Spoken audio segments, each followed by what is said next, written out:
Assalamualaikum warahmatullahi wabarakatuh. Selamat datang kembali di channel YouTube Dunia Beda, tempat di mana takdir bisa berbalik dalam sekejap mata. Namaku Hana, dan aku adalah wanita yang merancang sendiri kehancuran rumah tangganya.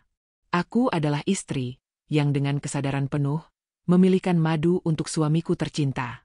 Dengan tanganku yang lumpuh ini, aku mendorongnya ke pelukan wanita lain. Ini bukan cerita tentang pengkhianatan, tapi tentang pengorbanan yang melampaui akal sehat. Mengapa cinta yang begitu besar justru mendorongku pada pilihan yang paling menyakitkan? Inilah kisahku. Namun sebelumnya, bagi yang beragama Islam, saya sarankan untuk menuliskan sholawat Nabi Muhammad agar kelak sholawat ini menjadi saksi untuk mendapat syafaat di akhirat. Like dan subscribe ke channel ini sangat membantu menambah wawasan dan membantu kami membuat cerita baru yang menghibur. Kalian lihat sendok yang terulur di depan bibirku ini. Ini adalah tangan suamiku, Ardi. Pria paling sabar yang pernah diciptakan Allah untukku. Ia tersenyum, senyum yang selalu berhasil menipu dunia, tapi tidak aku. Aku bisa melihatnya. Di sudut matanya, ada guratan lelah yang tidak bisa lagi ia sembunyikan. Di balik tatapannya yang hangat, ada lautan sepi yang dalam dan dingin. Enak, sayang. Suaranya, suara itu. Dulu suara itu meneriakan namaku dari puncak Gunung Panderman saat kami berkemah. Suaranya yang tertawa lepas saat kami bermain air di Coban Rondo. Sekarang, suara itu lebih sering berbisik, seolah takut mengganggu keheningan di rumah kami sendiri. Rumah kami yang indah di Kota Batu, yang kini terasa lebih seperti rumah sakit pribadi daripada sebuah istana cinta. Aku mengangguk lemah. Enak, Mas. Sebuah kebohongan. Bukan supnya yang hambar, tapi lidahku yang sudah mati rasa. Sama seperti kakiku yang sudah mati rasa. Sama seperti separuh hatiku yang perlahan ikut mati. Dari tempat tidur ini, aku hanya bisa memandang. Memandang foto pernikahan kami yang tergantung di dinding. Kami yang dulu begitu sempurna. Kami yang dulu punya sejuta mimpi. Lalu pencuri itu datang. Pencuri tanpa wajah yang disebut dokter sebagai penyakit autoimun. Ia merampok kekuatanku sedikit demi sedikit. Mula-mula jemariku tak mau lagi menari di atas tuts piano. Lalu kakiku menolak untuk diajak berlari di hamparan kebun teh. Hingga akhirnya, ia merebut segalanya. Meninggalkanku di atas ranjang ini, sebagai ratu tak berdaya di kerajaan milik suamiku. Dan suamiku, Ardi, ia adalah raja yang paling setia.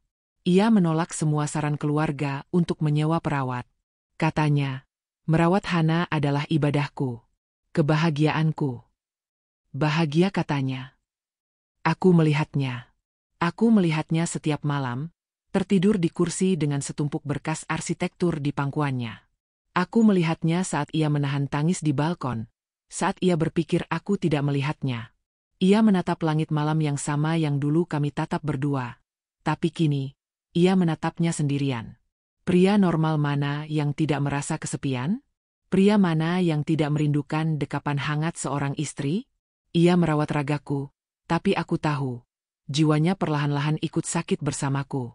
Aku telah menjadi sangkar emas yang indah, yang mengurung elang gagah miliknya. Ia bisa terbang tinggi, tapi ia memilih untuk tetap di sini, mematuki sisa-sisa makanan dari tanganku yang lumpuh. Itu bukan cinta lagi, itu adalah penjara. Dan aku adalah sipirnya.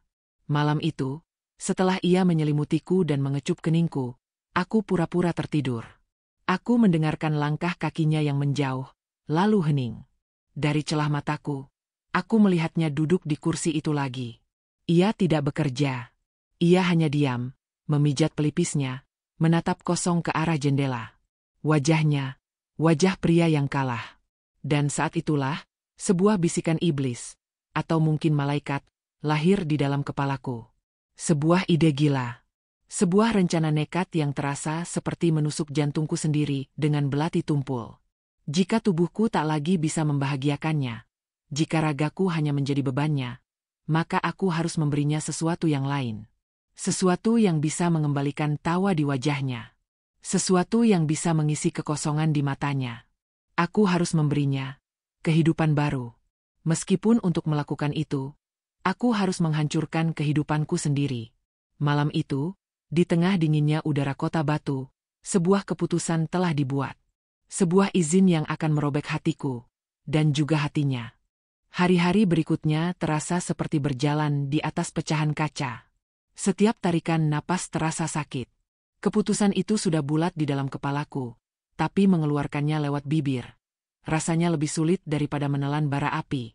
Aku mencari momen yang tepat, sebuah celah di antara senyum palsu dan kesibukan kami yang monoton. Aku menunggunya, sambil terus meyakinkan diriku bahwa ini adalah jalan satu-satunya. Setiap pagi, saat Mas Ardi membantuku duduk dan menyisir rambutku yang mulai kusam, aku akan berlatih dalam hati. Mas, aku ikhlas. Tapi lidahku keluh, tenggorokanku kering kerontang. Aku takut. Aku takut melihat sorot matanya berubah dari cinta menjadi benci. Aku takut kata-kataku akan menjadi palu godam yang menghancurkan sisa-sisa kebahagiaan kami. Pemicunya datang di suatu sore yang mendung. Langit kota batu kelabu, sama seperti suasana hatiku. Mas Ardi pulang lebih awal, membawa sekotak martabak manis kesukaanku dan sebuah undangan berwarna perak. Ia meletakkan martabak itu di nakas, tapi tangannya yang memegang undangan itu terasa berat. Undangan dari siapa, Mas? Tanyaku, mencoba terdengar biasa. Randy, teman kuliahku dulu. Dia menikah bulan depan di Jakarta. Jawabnya pelan. Matanya menatap undangan itu, tapi aku tahu. Tatapannya menembus kertas itu, menuju ke sebuah dunia di mana ia bisa berdansa, tertawa, dan menjadi normal. Sebuah dunia yang sudah lama ia tinggalkan demiku. Ia meletakkan undangan itu dengan gerakan pelan, seolah benda itu adalah sebuah beban. Lalu ia menatapku dengan senyum yang paling menyakitkan. Tentu saja Mas tidak akan pergi. Mana mungkin Mas meninggalkanmu sendiri. Dan saat itulah, hatiku retak. Pecah berkeping-keping. Itu dia. Kalimat itu. Itu bukan lagi cinta. Itu adalah belenggu. Pengorbanannya yang tulus, kini terasa seperti dinding penjara yang ia bangun sendiri di sekelilingnya. Dan aku adalah alasan mengapa dinding itu ada. Tidak. Aku tidak bisa membiarkannya terus seperti ini. Malam ini. Harus malam ini. Malam itu, setelah ia selesai membacakan beberapa halaman novel untukku, aku memintanya untuk tidak langsung tidur. Aku memintanya membuatkan kami teh hangat, seperti yang biasa kami lakukan dulu saat malam terasa dingin. Ia menurut, meski tampak sedikit bingung dengan permintaanku yang tidak biasa. Ia kembali dengan 2 cangkir teh. Uapnya yang wangi memenuhi ruangan. Ia duduk di kursi sampingku, menyeruput tehnya dalam diam. Inilah saatnya. Mas, suaraku bergetar, nyaris tak terdengar. Ia menoleh, menatapku dengan tatapan penuh tanya. Iya, sayang, kamu butuh sesuatu. Aku menggeleng. Kupejamkan mata sejenak, mengumpulkan semua sisa kekuatan yang kumiliki. Aku menatap lurus ke matanya yang teduh, mata yang selalu menjadi rumahku. Mas, terima kasih untuk semuanya. Aku memulai. Terima kasih sudah menjadi suami yang lebih baik dari yang pernah aku impikan. Terima kasih sudah merawatku, sudah mencintaiku tanpa syarat. Wajahnya melembut. Ia meraih tanganku. Kenapa bicara seperti ini? Itu sudah kewajibanku. Karena aku mencintaimu, Mas. Air mataku mulai jatuh, membasahi pipi. Karena aku sangat mencintaimu, aku harus melepaskanmu. Keningnya berkerut. Genggamannya di tanganku mengerat. Melepaskan? Maksudmu apa, Hana? Inilah puncaknya. Inilah belati yang harus kutancapkan. Dengan napas yang tersengal, aku mengucapkannya. Kata-kata terkutuk itu. Aku inginmu, menikah lagi. Hening. Keheningan yang lebih menusuk daripada jeritan manapun. Aku melihatnya. Aku melihat perubahan itu di matanya. Dari bingung, menjadi tidak percaya, lalu menjadi luka, dan akhirnya, kemarahan. Wajahnya memerah. Ia melepaskan tanganku dengan kasar, seolah tanganku tiba-tiba berubah menjadi api. Apa katamu? Desisnya. Suaranya rendah dan berbahaya. Aku ikhlas, Mas. Aku rela. Carilah kebahagiaanmu. Jangan habiskan sisa hidupmu hanya untuk merawat wanita lumpuh sepertiku. Cukup. bentaknya. Untuk pertama kalinya selama kami menikah, ia membentakku. Gema suaranya membuatku tersentak. Cangkir teh di tangannya bergetar. Omong kosong apa ini, Hana? Apa pengorbananku selama ini tidak ada artinya bagimu? Apa cintaku tidak cukup? Justru karena aku tahu cintamu begitu besar. Isakku. Tidak, potongnya lagi. Kini ia berdiri. Wajahnya adalah topeng kemarahan dan kekecewaan yang luar biasa. Kebahagiaanku itu kamu. Di sini. Bersamaku. Sakit atau sehat. Apa kamu lupa janji kita di depan Allah? Ia menatapku dengan tatapan yang belum pernah kulihat sebelumnya. Tatapan seorang pria yang dikhianati oleh orang yang paling ia lindungi. Tanpa berkata apa-apa lagi, ia meletakkan cangkir tehnya dengan kasar di atas meja, berbalik, dan berjalan keluar dari kamar, membanting pintu di belakangnya. Brak! Suara pintu itu terasa seperti membelah rumah kami. Dan hatiku. Aku sendirian di dalam kamar yang sunyi. Hanya ditemani oleh uap teh yang perlahan mendingin dan isak tangisku sendiri. Badai itu telah datang. Dan aku tidak tahu, apakah kami berdua bisa selamat darinya. Pintu yang dibanting itu menjadi awal dari zaman es di rumah kami. Mas Ardi tidak pergi. Secara fisik, ia ada di sana. Tapi jiwanya telah pergi entah kemana. Ia masih merawatku, tentu saja. Tangannya masih menyuapiku, masih mengganti infusku, masih mengangkat tubuhku. Tapi semua itu ia lakukan seperti robot. Tanpa jiwa. Tanpa percakapan. Senyumnya hilang, digantikan oleh bibir yang terkatup rapat. Tatapannya yang dulu hangat, kini sedingin lantai keramik di pagi hari. Setiap kali mata kami bertemu, ia akan segera membuang muka. Ia membangun sebuah dinding es yang tinggi dan tebal di antara kami. Dan aku, dari atas ranjang pesakitanku, hanya bisa menatap dinding itu sambil menggigil kedinginan.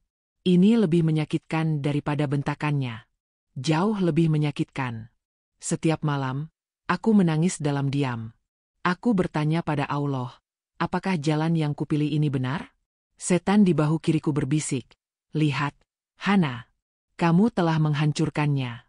Hentikan kegilaan ini. Tapi malaikat di bahu kananku balas berbisik, tidak, Hana. Ini adalah bukti. Bukti bahwa hubungan kalian sudah retak. Diamnya adalah jeritan minta tolong yang tak bersuara. Kamu harus lebih kuat. Dan aku memilih untuk mendengarkan bisikan yang kedua. Aku harus. Karena jika aku mundur sekarang, semua rasa sakit ini akan sia-sia. Aku telah melempar batu pertama, dan kini aku harus siap dengan riak airnya yang ganas. Dengan tangan yang gemetar, aku meraih ponselku. Aku menelepon satu-satunya orang yang kupercaya bisa mengerti kegilaan ini. Bude Lastri, kakak dari ibuku yang tinggal di Pujon. Suaranya yang hangat di seberang telepon adalah satu-satunya pelukan yang bisa kudapatkan. Aku menceritakan semuanya. Aku menangis sejadi-jadinya, menumpahkan semua beban yang menyesakkan dada. Awalnya, Bude Lastri menentang keras. Ia memarahiku, mengatakan bahwa aku tidak bersyukur memiliki suami sesetia Ardi. Tapi kemudian, aku menceritakan tentang tatapan mata Ardi yang kosong. Tentang kesepiannya. Tentang dinding es di antara kami. Aku menceritakannya dengan begitu putus asa, hingga Bude Lastri di seberang sana ikut terdiam, mungkin ikut merasakan pedihnya. Lalu aku sampai pada inti permintaanku. Aku memintanya, mencarikan seseorang. Seseorang yang baik hati, yang sholehah, yang bisa menerima keadaan kami yang rumit. Bude Lastri terdiam lama sekali. Aku hanya bisa mendengar helaan napasnya yang berat. Ada, enduk, ucapnya akhirnya, suaranya pelan dan ragu. Namanya Rania. Guru ngaji di musola dekat rumah Bude. Anaknya santun sekali. Yatim piatu sejak remaja. Hidupnya sederhana, tapi hatinya seluas samudra. Bude kenal betul dengannya. Rania. Nama itu terdengar lembut di telingaku. Aku memejamkan mata, mencoba membayangkan sosoknya. Hatiku terasa sakit, seperti dicabik-cabik. Tapi aku harus melakukannya. Bude, tolong kirimkan fotonya, pintaku dengan suara serak. Beberapa menit kemudian, Sebuah pesan masuk. Sebuah foto. Wajah seorang wanita muda berhijab sederhana. Wajahnya bersih, dengan senyum yang sangat tipis namun meneduhkan. Tidak ada riasan tebal, tidak ada kemewahan. Hanya ada ketenangan di wajah itu. Inilah dia. Inilah orang yang akan kuminta untuk mengambil alih sebagian peranku. Tantangan berikutnya adalah yang terberat. Menunjukkan foto ini pada Mas Ardi. Aku menunggu hingga malam tiba. Saat ia datang untuk mengganti botol infusku, saat jarak kami begitu dekat namun terasa sejauh ribuan kilometer. Mas, panggilku lirih. Ia tidak menjawab, hanya terus fokus pada selang infus. Mas, lihat aku sebentar. Dengan sangat terpaksa, ia mengangkat wajahnya. Tatapannya dingin dan tajam. Aku mengangkat ponselku, menunjukkan layar yang menampilkan foto Rania.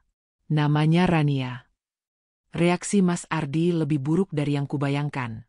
Wajahnya yang semula dingin, kini berubah menjadi merah padam karena amarah yang tertahan. Ia menatap foto itu dengan jijik, seolah aku baru saja menunjukkan kotoran paling menjijikkan di dunia. Kamu benar-benar sudah gila, Hana, desisnya. Kata-katanya keluar dari sela-sela giginya yang terkatup. Aku sudah bilang hentikan sandiwara ini. Ia bahkan tidak mau menyentuh ponselku. Ia menyelesaikan pekerjaannya dengan gerakan cepat dan kasar, lalu berbalik hendak pergi. Tunggu, Mas, teriakku putus asa. Aku mohon. Ia berhenti di ambang pintu, tapi tidak berbalik. Punggungnya yang kaku terasa seperti sebuah pernyataan penolakan yang mutlak. Air mataku kembali mengalir deras. Inilah kartu terakhirku. Kartu yang paling menyakitkan untuk kumainkan. Penyakit ini semakin menggerogoti aku bukan hanya karena fisikku, Mas, tapi juga karena pikiranku, Isakku. Aku tidak akan pernah bisa tenang. Aku tidak akan pernah merasa damai, melihatmu menderita seperti ini. Kalaumu memang masih peduli padaku, kalaumu memang ingin aku berjuang melawan penyakit ini, aku mohon. Aku berhenti sejenak, mengambil napas yang terasa begitu berat. Temui dia. Sekali saja. Bukan untukmu, tapi untukku. Anggap saja ini adalah bagian dari pengobatanku. Aku mohon, Mas. Tidak ada jawaban. Ia hanya berdiri mematung di ambang pintu. Aku tidak bisa melihat wajahnya. Aku hanya bisa melihat punggungnya yang kokoh, yang kini menanggung beban yang tak terhingga beratnya. Aku telah memberinya sebuah pilihan yang mustahil. Menuruti keinginanku berarti mengkhianati hatinya sendiri. Menolak keinginanku berarti menyiksaku secara perlahan. Aku menunggunya, dalam keheningan yang memekakan, menanti jawaban atas ultimatumku yang kejam. Punggungnya yang kaku itu berdiri di ambang pintu selama beberapa saat, yang terasa seperti selamanya. Aku menahan napas, menunggu vonis. Apakah ia akan pergi begitu saja, membiarkan ultimatumku menggantung di udara, membusuk bersama sisa-sisa harapan kami? Akhirnya, bahunya yang tegang itu menurun. Ia menghela napas panjang, sebuah helaan napas yang terdengar seperti suara pohon tua yang tumbang. Tanpa berbalik, ia berucap. Suaranya datar, tanpa emosi, seperti mesin. Baik, atur saja. Hening sejenak. Aku hampir tidak percaya dengan apa yang kudengar. Tapi ingat, Hana, lanjutnya, dan kali ini ada nada dingin yang menusuk dalam suaranya. Ini demimu. Hanya demimu. Lalu ia melangkah pergi, meninggalkanku dengan gema kata-katanya yang terasa seperti kemenangan paling pahit di dunia. Aku berhasil. Aku menang. Tapi mengapa rasanya aku baru saja kalah telak? Air mataku yang tadi sempat mengering, kini mengalir lagi. Bukan air mata sedih, bukan juga bahagia, tapi air mata kebingungan. Aku telah membuka sebuah pintu, dan aku sama sekali tidak tahu apa yang menanti di baliknya. Mengatur pertemuan itu terasa seperti dosa yang paling nyata. Aku menelepon Bude Lastri, dan suaraku terdengar seperti seorang kriminal yang sedang merencanakan kejahatannya. Semua terasa salah.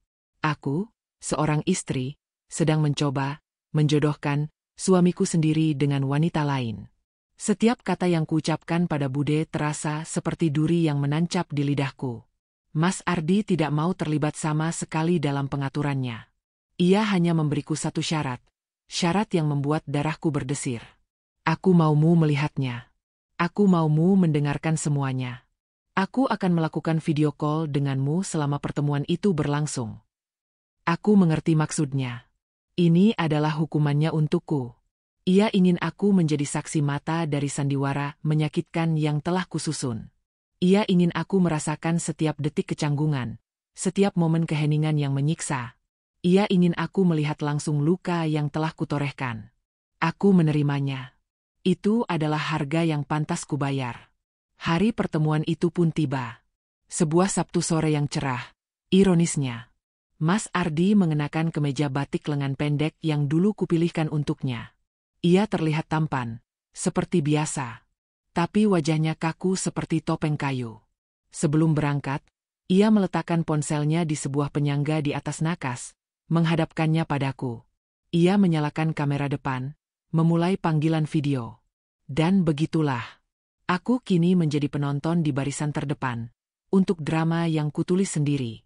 Aku berangkat, ucapnya singkat, tanpa menoleh. Aku hanya bisa mengangguk pada bayangannya di layar ponselku. Jantungku berdebar begitu kencang. Rasanya seperti mau meledak. Aku melihatnya berjalan keluar rumah, masuk ke mobil, dan layar pun bergoyang-goyang. Aku melihat jalanan kota batu yang ramai dari sudut pandang ponsel di dashboard mobilnya. Perjalanan 15 menit menuju kafe yang telah disepakati. Terasa seperti perjalanan menuju tiang gantungan. Akhirnya, mobil berhenti. Layar kembali bergoyang saat Mas Ardi mengambil ponselnya. Aku melihat pemandangan sebuah kafe kecil dengan taman di belakangnya, tak jauh dari alun-alun. Lalu, kamera berbalik. Dan aku melihatnya. Rania. Ia sudah duduk di salah satu meja di sudut taman, ditemani oleh Bude Lastri. Ia terlihat persis seperti di foto. Sederhana, santun, dan gelisah. Mas Ardi berjalan mendekat. Suasana canggung itu begitu tebal. Aku merasa bisa menyentuhnya bahkan dari balik layar. Assalamualaikum, sapa Bude Lastri, mencoba mencairkan suasana. Waalaikumsalam, Bude, jawab Mas Ardi, suaranya tetap datar. Ia menarik kursi, duduk dengan jarak yang cukup jauh dari Rania. Lalu ia meletakkan ponselku di atas meja, menyandarkannya pada botol saus. Kini, aku bisa melihat mereka bertiga dalam satu layar. Suamiku, wanita itu, dan tanteku sebagai penengah. Sungguh pemandangan yang surreal. Saya di sini karena istri saya yang meminta, ucap Mas Ardi langsung, tanpa basa-basi. Dingin dan menusuk. Aku melihat Rania sedikit tersentak. Bude Lastri tampak salah tingkah. Tapi kemudian, Rania melakukan sesuatu yang tidak kuduga. Ia tidak menatap Mas Ardi. Ia justru menatap lurus ke arah layar ponsel. Menatapku. Mbak Hana, Assalamualaikum. Sapanya. Suaranya lembut. Lebih lembut dari yang kubayangkan. Apa kabar? Semoga selalu diberi kekuatan oleh Allah. Aku terkesiap. Ia menyapaku. Di tengah situasi yang luar biasa aneh ini, ia memilih untuk menyapaku lebih dulu. Waalaikumsalam, Rania. Alhamdulillah, jawabku. Suaraku bergetar di speaker ponsel. Percakapan selanjutnya adalah percakapan paling aneh yang pernah kudengar. Bude Lastri mencoba memulai obrolan ringan. Mas Ardi hanya menjawab seperlunya, dengan satu atau dua kata. Iya, tidak, mungkin. Ia lebih sering menatap ke arah taman daripada ke arah lawan bicaranya. Sementara Rania, ia lebih banyak menunduk, sesekali menjawab pertanyaan Bude dengan sopan. Tapi yang paling penting, setiap beberapa menit, ia akan melirik ke arah ponsel, ke arahku, seolah memastikan aku masih di sana. Hingga akhirnya, Rania kembali menatap lurus ke arahku melalui layar. Ia menarik napas pelan. Mas Ardi. Bude, dengan segala hormat, ucapnya, kini dengan nada yang lebih tegas, namun tetap lembut. Saya sangat menghargai niat baik Mbak Hana. Tapi, ia berhenti sejenak, menatap suamiku sekilas, lalu kembali menatapku. Saya tidak bisa melanjutkan pembicaraan ini lebih jauh. Saya tidak akan mempertimbangkan apapun, sebelum saya mendengar dan mendapat restu tulus langsung dari Mbak Hana. Saya ingin berbicara dengannya. Berdua saja. Tanpa kehadiran Mas Ardi. Aku terhenyak. Mas Ardi, yang sedari tadi tampak bosan dan dingin, terlihat sedikit mengangkat alisnya. Terkejut. Permintaan Rania adalah sebuah pernyataan. Ia menolak menjadi objek dalam masalah kami. Ia ingin bicara langsung pada sumbernya. Padaku. Ia menunjukkan bahwa ia punya kehormatan, punya harga diri. Bude Lastri tampak bingung, namun kemudian mengangguk perlahan. Keheningan yang menyiksa itu pecah oleh sebuah permintaan yang tak terduga. Pertemuan pertama yang gagal ini justru melahirkan janji untuk pertemuan kedua yang jauh lebih penting. Pertemuan antara aku dan dia. Seminggu setelah pertemuan di kafe itu terasa seperti jeda sebelum badai yang lebih besar datang. Rumah kami masih terasa dingin, namun ada yang berbeda. Mas Ardi tidak lagi sedingin es. Dindingnya masih ada, tapi kini ada celah-celah kecil di sana. Sesekali, aku menangkapnya sedang menatapku dengan sorot mata yang sulit kuartikan. Bukan lagi amarah murni. Ada kebingungan di sana. Ada sedikit rasa, ingin tahu. Mungkin, sama sepertiku, ia juga penasaran. Wanita seperti apa yang berani menolak bicara dengannya, dan justru meminta untuk menemuiku? Hari yang ditentukan pun tiba. Bude Lastri mengantarkan Rania sampai ke depan pintu gerbang, lalu pamit pulang, membiarkan kami menyelesaikan urusan ini berdua. Sesuai permintaan Rania. Aku mendengar suara pintu depan terbuka. Aku tahu itu Mas Ardi yang membukakannya. Tidak ada percakapan, aku hanya mendengar langkah kaki yang ragu-ragu mendekati kamarku. Lalu, daun pintu kamarku terbuka perlahan. Mas Ardi berdiri di sana sejenak, menatapku, lalu menatap wanita yang berdiri di belakangnya. Ia hanya memberi isyarat dengan kepalanya, menunjuk ke arahku. Setelah itu, ia berbalik, berjalan menuju taman belakang dan menutup pintu kaca di belakangnya. Menjauh, memberi kami ruang. Dan di sanalah ia berdiri. Di ambang pintu kamarku. Rania. Di dunia nyata, tanpa dibatasi oleh layar ponsel, ia terlihat lebih nyata. Lebih rapuh. Ia mengenakan gamis sederhana berwarna kelabu, serasi dengan kerudungnya. Tangannya memegang sebuah tas kecil dengan erat. Matanya menatap sekeliling kamarku, kamar yang menjadi penjara sekaligus sangkarku. Aku bisa merasakan tatapannya menyapu botol-botol obat di nakas, tiang infus di sudut ruangan, dan tubuhku yang terbaring lemah di atas ranjang. Assalamualaikum, Mbak Hana, ucapnya pelan, memecah keheningan. Waalaikumsalam, Rania. Silakan masuk. Maaf, hanya bisa menyambutmu seperti ini. Jawabku, suaraku serak. Ia melangkah masuk, lalu duduk di kursi yang sama, yang biasa diduduki Mas Ardi. Kursi tempat suamiku menumpahkan lelahnya setiap malam. Kami berdua terdiam. Aku tidak tahu harus memulai dari mana. Rasanya semua kata-kata yang telah kususun rapi di kepala, kini berhamburan entah kemana. Ternyata, dialah yang memulai. Bude Lastri banyak bercerita tentang Mbak. Tentang kebaikan hati Mbak Hana. Aku tersenyum getir. Kebaikan hati yang mana? Yang sedang mencoba menghancurkan rumah tangganya sendiri. Ia menggeleng pelan. Matanya menatapku lurus, tanpa rasa takut, tanpa rasa iba. Hanya ada pemahaman di sana. Saya tidak melihatnya seperti itu, Mbak. Saya melihat seorang wanita yang sangat mencintai suaminya, hingga rela merasakan sakit yang paling dalam. Kata-katanya menohokku. Ia mengerti. Entah bagaimana, ia mengerti. Air mataku mulai menggenang. Kalau begitu, kamu pasti juga mengerti mengapa aku memintamu datang. Isaku. Lihat aku, Rania. Lihat keadaanku. Aku mencintai suamiku lebih dari apapun. Dan justru karena itulah aku tidak sanggup melihatnya layu di sampingku. Aku tidak sedang mencari pengganti. Aku sedang mencari teman untuk suamiku. Seorang teman hidup. Seseorang yang bisa memberinya tawa yang sudah lama hilang. Seseorang yang bisa memberinya apa yang sudah tidak bisa lagi kuberikan. Aku menumpahkan semuanya. Aku bercerita tentang tawa Ardi yang dulu, tentang punggungnya yang kini membungkuk, tentang matanya yang kosong. Aku tidak menutupi apapun. Aku menunjukkan semua luka dan keputusasaanku padanya. Rania mendengarkan dengan saksama. Wajahnya tenang, namun aku bisa melihat sorot matanya yang ikut merasakan bebanku. Setelah aku selesai, ia tidak langsung menjawab. Ia justru mengajukan pertanyaan. Mbak Hana, maaf jika saya lancang, ucapnya hati-hati. Apakah Mbak yakin tidak akan ada rasa cemburu? Hati seorang wanita itu seperti lautan. Mbak, tenang di permukaan, tapi siapa yang tahu badai apa yang ada di dasarnya? Pertanyaan itu tepat sasaran. Aku menarik napas dalam-dalam. Tentu saja aku akan cemburu, Rania. Aku manusia biasa. Mungkin aku akan hancur setiap kali melihat Mas Ardi tersenyum padamu. Mungkin aku akan menangis setiap kali mendengar kalian tertawa bersama. Aku akan hancur. Aku berhenti, menatap lurus ke matanya. Tapi melihatnya mati perlahan setiap hari di sisiku. Itu jauh lebih menghancurkan. Aku lebih baik memilih kehancuranku sendiri, daripada harus menjadi saksi kehancurannya. Setidaknya, jika aku yang hancur, aku tahu dia bahagia.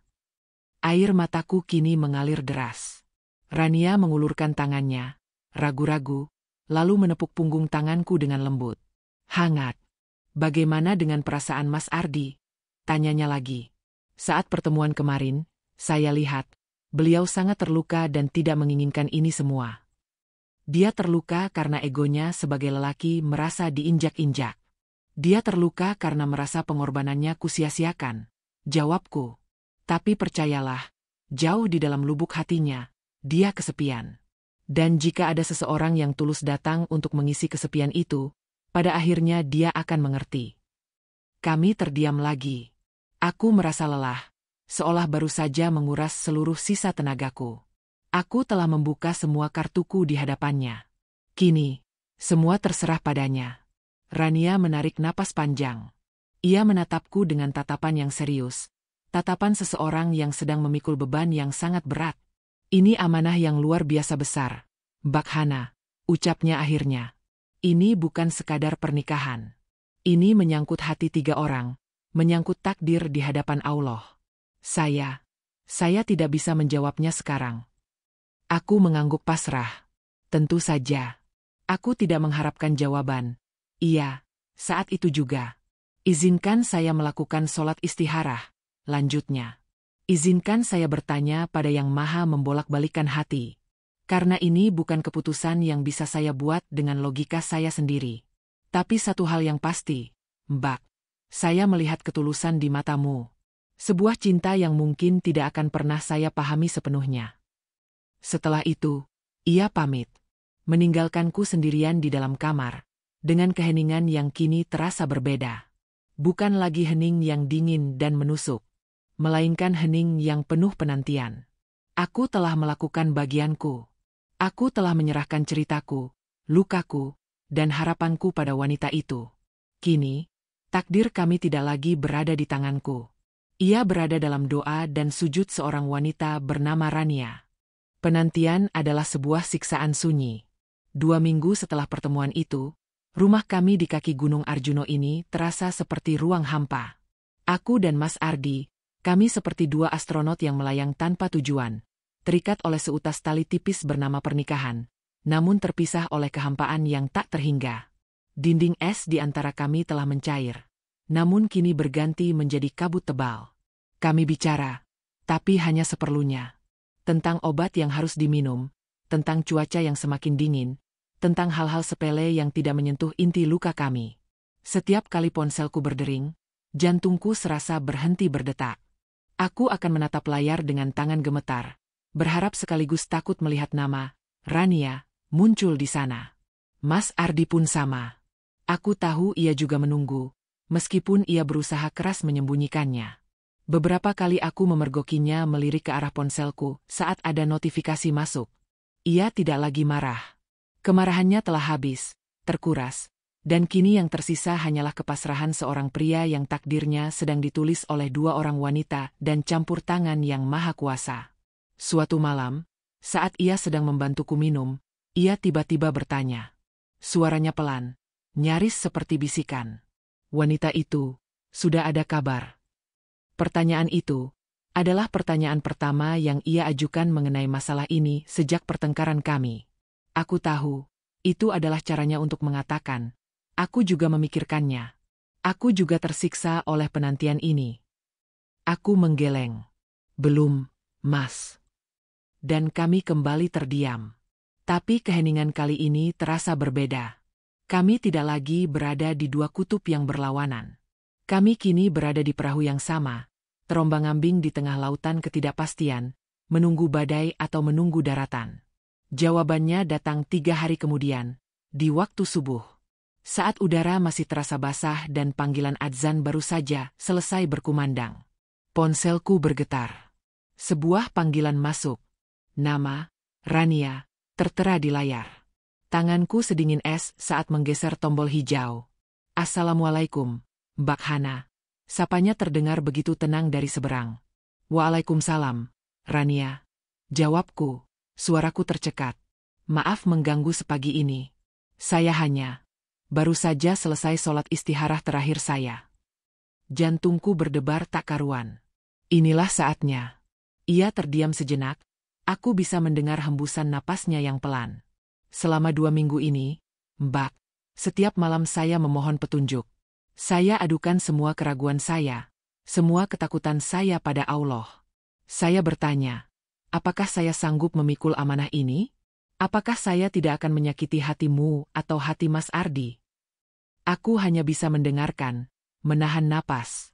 Dan tadi malam, saya bermimpi, lanjutnya. Saya bermimpi berada di sebuah taman yang sangat luas, tapi kering kerontang.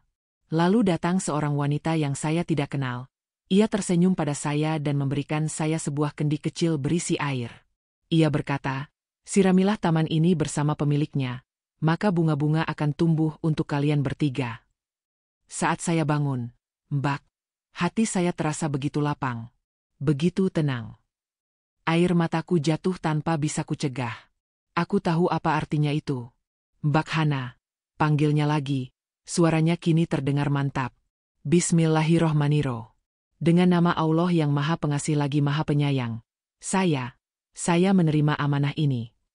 Aku tidak bisa berkata-kata.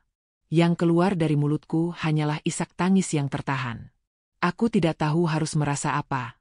Bahagia karena rencanaku berhasil? Hancur karena duniaku akan segera terbagi? Rasanya kedua perasaan itu bercampur aduk menjadi satu, menciptakan sebuah badai emosi di dalam dadaku. Menyampaikan berita ini pada Mas Ardi adalah bagian tersulit kedua. Aku menunggunya sampai ia selesai sarapan. Aku menatapnya, dan dengan suara yang paling stabil yang bisa kuciptakan, aku berkata, Rania sudah memberi jawaban, Mas. Dia bersedia. Mas Ardi tidak meledak. Ia tidak membanting meja. Reaksinya jauh lebih buruk. Ia hanya menatapku kosong. Sendok di tangannya berhenti di udara. Lalu perlahan, ia meletakkan sendok itu kembali ke piring. Ia menyandarkan punggungnya di kursi, dan menatap keluar jendela, ke arah pegunungan yang berkabut. Ia terlihat seperti seorang prajurit yang baru saja mendengar aba-aba untuk menyerah. Kalah. Hancur. Tanpa perlawanan. Dan setelah itu, segalanya berjalan seperti mesin. Mesin birokrasi yang dingin dan tak punya perasaan. Ada berkas-berkas yang harus diurus. Ada perjalanan ke pengadilan agama di kota Malang. Aku harus duduk di kursi rodaku, di samping suamiku yang diam membisu, untuk menandatangani surat persetujuan di atas meterai. Sebuah surat resmi yang menyatakan bahwa aku, Hana, istri sah dari Ardi, dengan sadar dan tanpa paksaan, mengizinkan suamiku untuk mengambil istri kedua. Petugas di pengadilan menatapku dengan tatapan kasihan, yang justru membuatku merasa semakin hina. Kami juga bertemu dengan seorang kiai sepuh, sahabat dari almarhum ayah Mas Ardi. Beliau menasihati Mas Ardi panjang lebar tentang syarat keadilan. Tentang tanggung jawab yang beratnya melebihi gunung. Mas Ardi hanya menunduk dan mengangguk, seperti seorang terdakwa yang pasrah menerima hukumannya. Hari pernikahan pun ditetapkan. Sebulan dari sekarang. Semuanya terasa seperti mimpi buruk yang berjalan dalam gerakan lambat. Dan mimpi buruk itu menjadi semakin nyata ketika suatu sore, aku mendengar suara ketukan palu dari kamar tamu di sebelah kamarku. Aku bertanya pada Art kami. Ada apa? Jawabannya membuatku sesak napas. Mas Ardi menyuruh tukang untuk merapikan kamar tamu. Bu, katanya, untuk dicat ulang dan diisi perabotan baru. Aku memejamkan mata. Tentu saja. Rumah ini harus diperluas untuk menyambut penghuni barunya. Dulu, aku dan Mas Ardi membangun rumah ini dengan cinta dan tawa. Sekarang, aku harus terbaring di sini, mendengarkan suara rumahku yang sedang diubah untuk menyambut maduku. Setiap paku yang dipalu oleh tukang itu, rasanya seperti menancap lurus, tepat di jantungku. Bulan itu berlalu seperti dalam kabut demam. Aku tidak lagi menghitung hari. Aku hanya menghitung setiap suara paku yang dipukul, setiap gesekan kuasket, setiap derit perabotan baru yang dimasukkan ke kamar sebelah. Kamar Rania. Setiap suara itu adalah lonceng yang menghitung mundur menuju hari eksekusiku. Hari pernikahannya.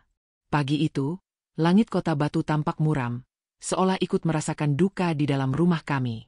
Mas Ardi masuk ke kamarku setelah ia selesai bersiap. Ia mengenakan kemeja koko berwarna putih bersih dan sarung yang serasi. Wajahnya pucat, setampan dan setragis malaikat yang akan dicabut nyawanya. Ia tidak berkata banyak. Hanya mendekat, merapikan selimut yang menutupi tubuhku, lalu menatapku lama. Sangat lama. Di matanya, aku melihat badai yang tak terucapkan. Ada cinta, ada luka, ada kemarahan, ada kepasrahan. Semuanya menjadi satu. Aku berangkat, hanya itu yang ia katakan. Hati-hati, Mas. Jawabku, suaraku nyaris hilang. Lalu ia pergi. Meninggalkanku sendirian untuk menyaksikan momen paling menyakitkan dalam hidupku melalui layar ponsel, yang sudah disiapkan oleh Bude Lastri di lokasi akad. Aku melihat semuanya dari sudut pandang Bude. Sebuah ruang tamu sederhana di sebuah rumah kontrakan kecil di Pujon, tempat Rania tinggal. Tidak ada pelaminan megah. Tidak ada riuh tawa tamu undangan. Hanya ada beberapa orang. Pak Penghulu, 2 orang saksi, Bude Lastri, dan mereka berdua. Rania duduk di atas tikar, menunduk dalam. Ia mengenakan gamis dan kerudung putih yang sederhana, namun terlihat begitu anggun. Cantik. Hatiku mencelos. Di sebelahnya, duduk suamiku. Pria yang sama yang pernah duduk di depan ayahku 7 tahun lalu. Pria yang sama yang dulu menggenggam tangan ayahku dengan mantap. Kini, ia duduk di sana dengan bahu yang terkulai, seperti seorang terdakwa. Lalu aku mendengarnya. Momen itu. Momen yang kuharap hanya ada dalam mimpi burukku. Suara Pak Penghulu. Lalu suara suamiku yang menjawab dengan satu tarikan napas yang terdengar begitu berat. Saya terima nikahnya dan kawinnya Rania binti Fulan. Dengan mas kawin tersebut, dibayar tunai.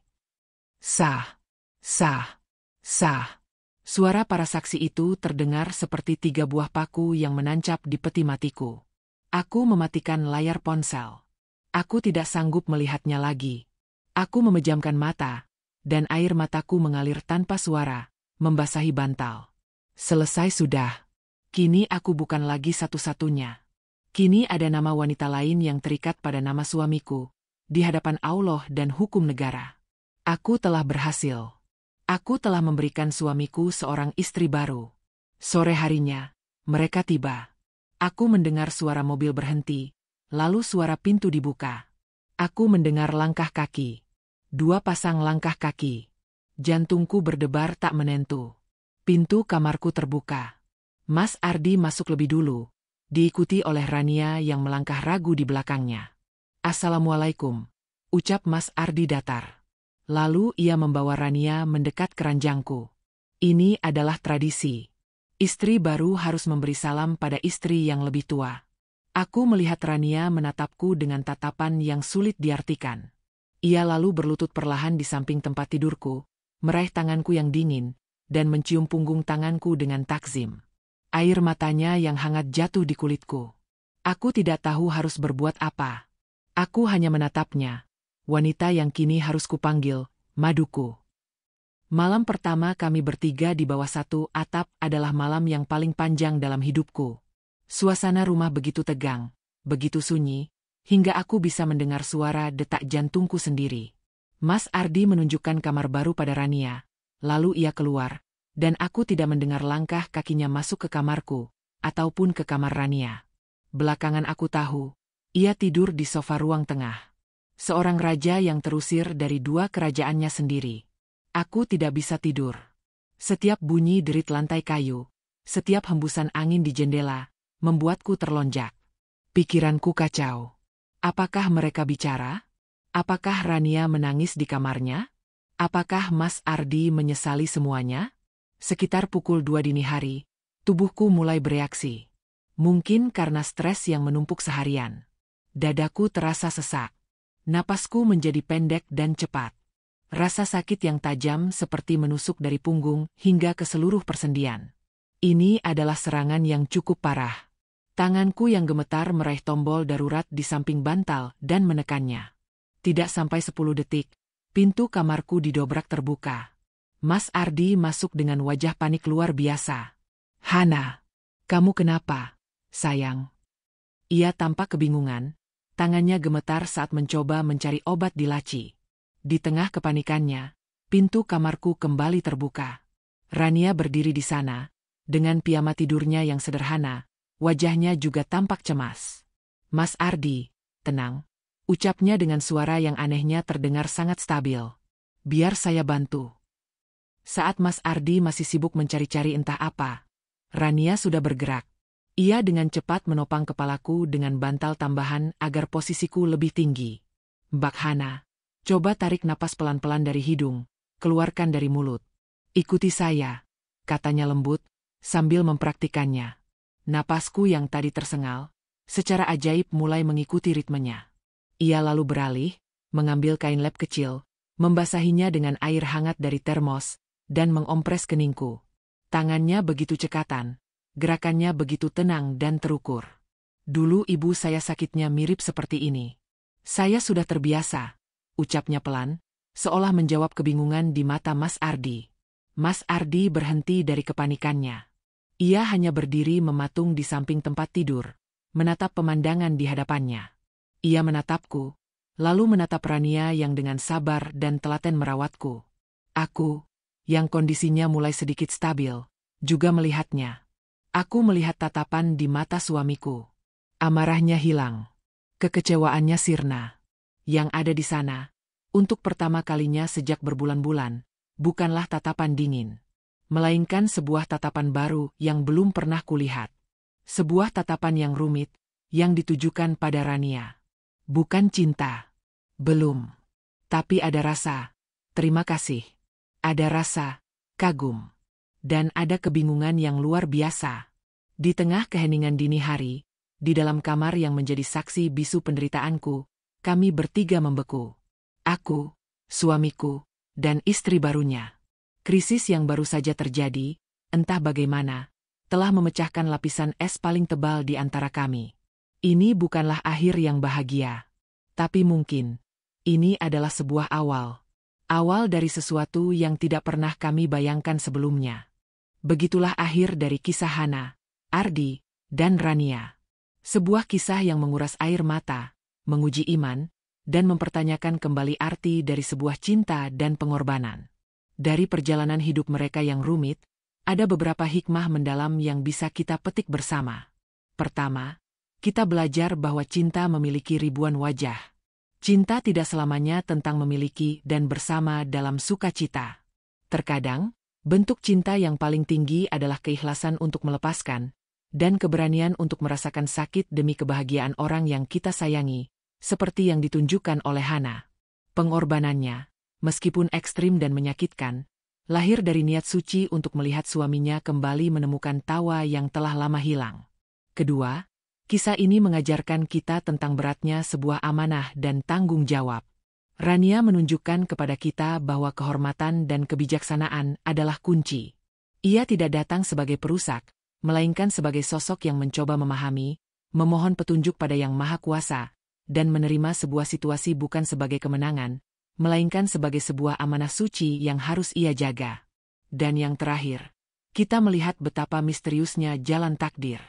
Di tengah situasi yang paling mustahil, di tengah badai kehancuran, sebuah momen krisis justru menjadi pemecah kebekuan.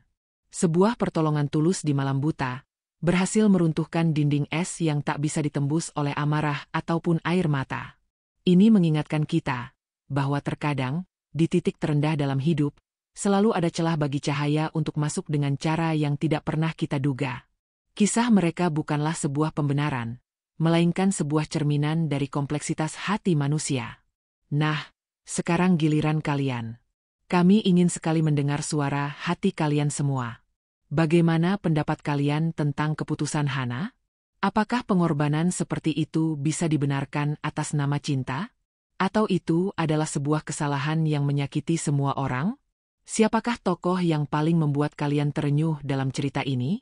Apakah Hana dengan pengorbanannya yang luar biasa? Ardi yang terombang-ambing di antara cinta dan luka? Ataukah Rania dengan ketenangan dan kebijaksanaannya?